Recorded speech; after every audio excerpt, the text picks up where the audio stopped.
আমার প্রাইভেট গাড়ি, আমি সিট বেল্ট পরে আছি, সবকিছু পরে আছি, কোনো কিছু ব্লেম করা হয়নি। আপনি গাড়িটা থামালেন কেন? ইলেকশনের জন্য আমি দেবো না গাড়িটা, কি করবেন? আপনাকে কারণ জানাতে এটা হবে। আমার প্রাইভেট গাড়ি, দেবো না। গাড়ি তার প্রাইভেট ইউজের জন্য হয়, প্রাইভেট প্রপার্টি নিয়ে নেওয়া যায়? ইলেকশনের জন্য। এটা আমার আরে কারণ নয়, দেবো না বলছি তো। আমি গাড়ি আমি নিচ্ছি না। তাহলে আমি তো দেবো না, আপনি আটকাচ্ছেন কেন? আমার অবস্ট্রাকশন করছেন কেন? দাদা ভাই, আপনি কোন জায়গায়, কোন জুরিসডিকশন নেন? ডাল্লা ট্রাফিকের আছে। ডাল্লা ট্রাফিক আমি দেবো না, আপনি কমপ্লেন করুন।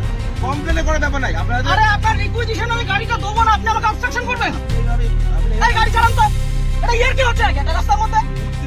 এভাবে তাহলে আপনি গাড়িটা থামালেন কেন? কি অপরাধ আমার? এটা নিয়ম। আমার অপরাধটা কি? আপনারা তাহলে গাড়িটা থামালেন কেন? বলছি তো দেবো না গাড়ি। মহা মুশকিল। অপরাধে কিছু করেন না আপনি। কি সমস্যা? আপনাকে বলেছে আপনি গাড়ি চেয়েছেন, আমি গাড়ি দেবো না, এবার কি করবেন আপনি? এইভাবে আপনি গাড়ি না, এইভাবে হবে না, এইভাবে সব ভুলে যান।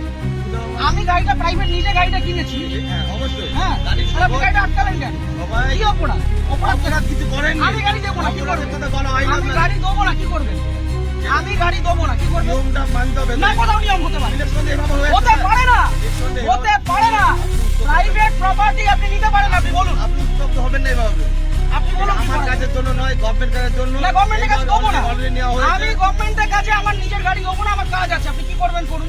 করার কিছু নেই, তাহলে আপনাকে আপনি বলছি। ছাড়ুন আমাকে।